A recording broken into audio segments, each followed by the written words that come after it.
نبقى مع المراجعة. الفصل الأول فيما يخص المتتاليات العددية للشعب الأدبية، أدب وفلسفة ولغات أجنبية. هذه الدورة راح تكون مجانية. الفيديو الأول غادي حطيته على المتتاليات الحسابية والعلاقات التراجعية، غادي نحط لكم الرابط دياله في صندوق الوصف. وهذا الجزء الثاني فيما يخص المتتاليات الهندسية، استدلال بالتراجع. إذا ما تنسوش الصلاة على نبينا محمد صلى الله عليه وسلم، ونبداو على بركة الله.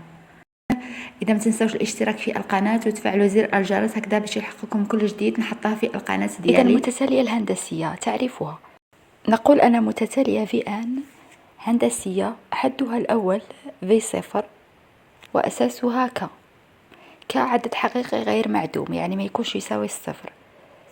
اذا وفقط اذا كان من اجل كل عدد طبيعي ان عندك في ان زائد واحد على في ان يساوي ك، هذه العلاقه باش نثبتوا انها متتاليه هندسيه. إذا نديروا القسمة. هنا عندك في ان زائد واحد يساوي في ان في ك، إذا هذه في ان زائد واحد بدلالة الفي ان تكون بهذا الشكل، تكون في ان زائد واحد يساوي في ان في ك. السؤال الأول اللي يقدروا يطرحوا عليك هو إثبات أن في ان متتالية هندسية. قلنا نحسبوا في ان زائد واحد على في ان، يعني نحسبوا هذه النسبة لازم نلقاو كعدد حقيقي. هنا عبارة الحد العام تاع متتالية هندسية. في ان متتالية هندسية حدها الأول في بي، هذا هنا البي يا يكون حد في صفر ولا في ا، كما قلنا باللي تقدر تكون معرفة بالواحد ولا بالصفر. أساسها ار. عبارة الحد العام للمتتالية الهندسية ماذا يساوي؟ في ان يساوي في بي في ك أس ان ناقص بي. إذا هذا هو عبارة الحد العام، حيث أن ان أكبر من بي. دائما الآن تلقاها كبيرة على البي. هذه العلاقة تستعمل لحساب الك إذا كان لديك حدين مختلفين في بي وفي ان. إذا هنا يقدروا يعطيوك سؤال يقولوا لك حسب الك وانت أصلا تكون عندك متتالية هندسية، إذا تستعمل هذه العلاقة، وأيضا تستعملها باش تحسب الحدود. ثاني هذه إذا كان الحد الأول في صفر، عبارة الحد العام في ك أس ان. إذا هنا بالتعويض بي بالصفر، إذا تعطينا ان ناقص بي، إذا ان ناقص صفر. هنا إذا كان الحد الأول هو في ان، إذا العبارة تاع في ان تكون يساوي في ان في ك أس ان ناقص واحد. إذا في بلاصة هذيك البي حنا نعوضو بالواحد ولا نعوضو خلاص بالصفر. إذا ناخذ مثال، عندك في ان متتالية هندسية معرفة على الآن وأساسها موجب. عين أساس هذه المتتالية. علمت أن في 3 يساوي 144 وفي 5 يساوي 576.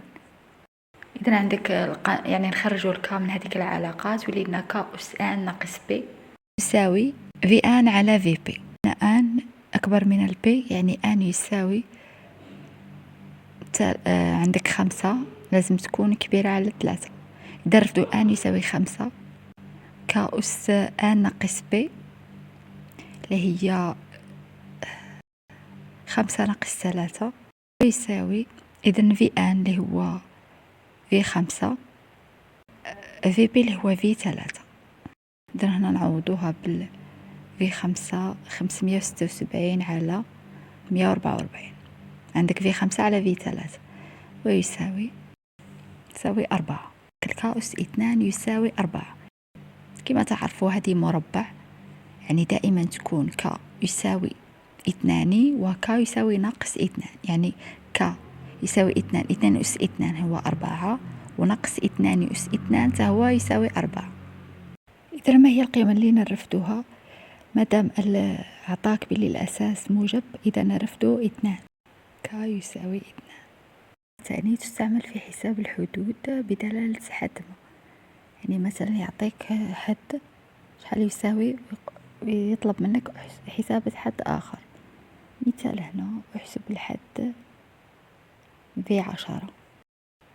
إذا نعوضوها في العلاقة اللي في 10 يساوي في بي. هنا في بي نرفدو هذاك نفس المثال، نرفدو في 3 ولا في 5، نرفدو في 3. إذا في 3 في ك اللي هو 2 أس 10 ناقص 3 7. هنا نطبقو فقط في 10 يساوي 144 في 2 أس 7. 10 ناقص 3 تعطيك 7. 18432. لأن كما راكم تشوفوا الحدود في 3 وفي 5 راهم كبار، يعني كل مرة تكبر حنا حسبنا في 10، كل مرة تكبر راها تزيد الوسط الهندسي في A وفي B وفي C. إذا هادو حدود لازم يكونوا متتابعين، ما يكونوش متفرقين بزاف. 3 تاع الحدود يكونوا متتابعين. إذا هنا نعرفوا باللي كاين الوسط الهندسي، ولا نطبقوا الوسط الهندسي. متتالية من متتالية هندسية تكافئ ماذا؟ B أس 2. إذا الحد الثاني يساوي A في C، الحد الأول في الحد الثالث. إذا هنا نروح للمجموع المتتالية الهندسية. مثلا آس يعطيها لك من في صفر حتى الفي آن، يقول لك احسب المجموع.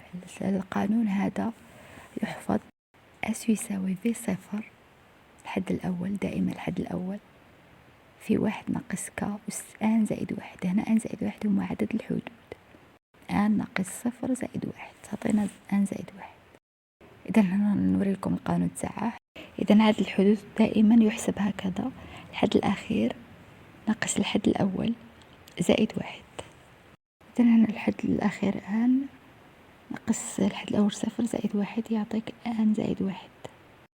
هنا نروحو عندنا حالة خاصة في المتتاليات الهندسية، وهذه لازم تعرفوها لأنه تقدر تطيح لكم في الباك. إنه كا يساوي 1. إذا لقيتو كا الأساس يساوي 1، المجموع هو آن زائد 1 مرة في الحد في صفر. يعني عدد الحدود هنا عندنا آن زائد 1 في الحد الأول اللي هو في صفر. أنا راني كاتبة في صفر. هذه ملاحظة هامة. الآن نروح لاتجاه تغير المتتالية الهندسية. في آن متتالية معرفة هندسية معرفة على آن، حدها الأول أي صفر وأساسها ك. إذا نعلم أن أي آن زائد 1 يساوي أي صفر في ك أس آن زائد 1، وأي آن يساوي أي صفر في ك أس آن. من أجل كل عدد طبيعي أي آن زائد 1 ناقص أي آن يعطيك أي صفر في ك أس آن في ك ناقص 1. عندك الحالة الأولى إذا كان ك محصور بين الصفر والواحد، يعني ك راه 0.1 0.2 5، وإي صفر يعني الحد الأول يكون أكبر من الصفر، نقول أن المتتالية إي آن متناقصة. هنا نفس الحالة إذا كان ك محصور بين صفر والواحد، لكن هنا أي صفر يكون أصغر من الصفر، تكون المتتالية إي آن متزايدة. إذا كانت محصورة بين الصفر والواحد وأي صفر يكون صغير على الصفر، متتالية إي آن متزايدة. ثاني حالة الكا أكبر من الواحد، دروك اللي كان كا أكبر من الواحد نشوفه تاني في الأي صفر. إذا كانت أكبر من الصفر تكون المتتالية إي آن متزايدة، إذا كانت أصغر من الصفر تكون متتالية متناقصة. إذا الكا تشوفوها على حساب الواحد. هنا إذا كان كا يساوي الواحد متتالية ثابتة، إذا لقيناها كا يساوي الواحد متتالية ثابتة. ثاني شرط واحد آخر تكون كا يساوي الصفر، تكون كل الحدود المتتالية معدومة ابتداء من الحد الثاني. خامسا وأخيرا مبدأ الاستدلال بالتراجع. هذه مبدأ الاستدلال بالتراجع كاينة، يعني داروها في الباك واحد المرتين ولا، لكن يقدروا يديروها لكم هذا العام. إذا لازم تراجعوها هي حاجة سهلة، كاين اللي بزاف ما يفهملهاش لكن حاجة سهلة. برهان بالتراجع دائما يكون من أجل كل عدد طبيعي ويكون فقط في المتتاليات. إذا للبرهان على صحة الخاصية بي أن نسميوها من أجل كل عدد طبيعي أن صفر أصغر أو يساوي الآن، يكفي أن يتحقق شرطين تاليين. الحاجة الأولى نتأكد أن من صحة الخاصية من أجل آن يساوي الصفر، مادام من أجل كل عدد طبيعي آن دائما الحد الأول يكون الصفر، أين من أي بي صفر تكون صحيحة. هنا عندي ثانيك ملاحظة واحدة أخرى، مرات يكون الفي واحد هو الحد الأول. هنا نتأكدوا من صحة إذا كان الحد الأول في صفر، إذا هنا نتأكدوا من صحة الخاصية من أجل أن يساوي الواحد. ثانيا نفرض أن الخاصية صحيحة بأن اللي مدوها لك من أجل كل عدد طبيعي كيفي أن صفر أصغر من الآن، ويسمى هذا الفرض بفرض التراجع. المرحلة الثانية زعما نفرضوا أن هذيك الخاصية صحيحة. هو يقول لك في الأول أثبت أنها صحيحة، لكن في الفرضية الثانية نقول بلي أنها صحيحة، فقط نكتبوها كتاب. نعاود المرحلة الثالثة نبرهن على صحة هذيك الخاصية من أجل بي ان زائد واحد.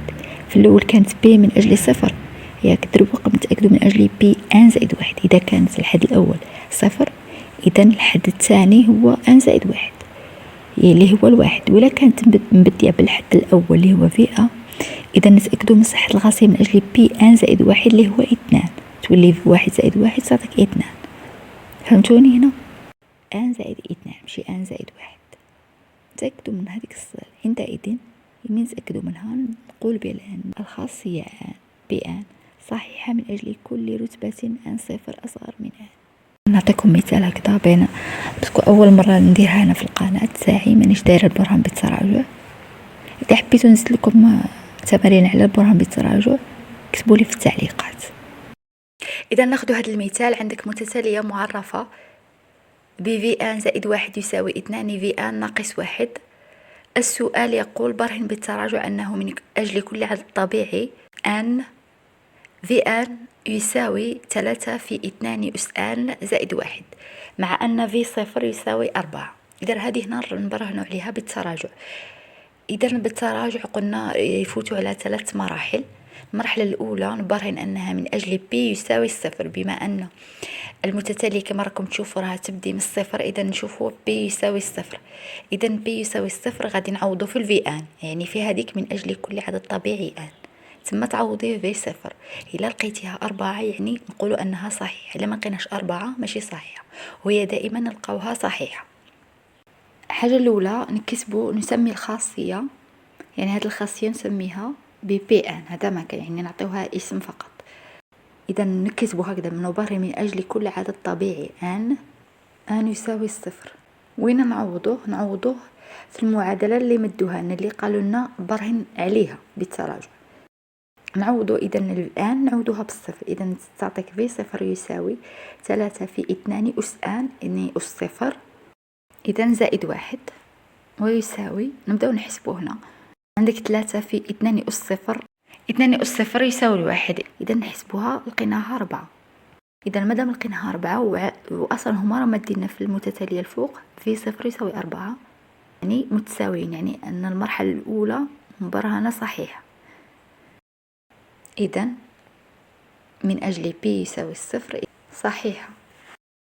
الثانية صحيح حققنا الأولى، نحل الثانية دروك. نفرض أن الخاصية بي ان صحيحة من أجل كل عدد طبيعي كيفي ان صفر أصغر من الآن. إذا هنا نكتبوها فقط كتابة، يعني نقول بلي أن هذيك الفرضية اللي مدوها لنا تما اللي عطاونا نبرهنوا عليها هي صحيحة.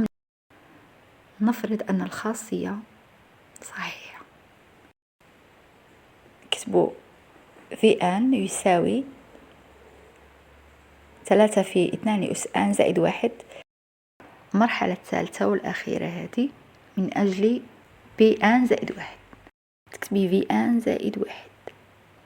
في ان زائد واحد ديجا راهم مدينها لك الفوق، نكتبوها ولازم نلقاوها أنها تكون متساوية مع هذيك في ان زائد واحد. لو كان احنا نعوضوا في ان زائد واحد الفوق نلقاوها 3 في 2 أس ان زائد واحد زائد واحد. فهمتوني؟ هنا شوفوا نكتبوا بما أنها من أجل بي ان زائد واحد، في ان زائد واحد يساوي مادام راه مدينها لنا نكتبوها كيما راها. هنا نبداو نعوضوا. عندك 2 في ان يعني 2 مضروبة في هذيك الفي ان ناقص واحد. 2 في ان، إذا نديروا قوس ونكتبوا في ان هذيك 3 في 2 أس ان زائد واحد. عاود عندك قوس نغلقوا القوس ونكتبوا ناقص واحد.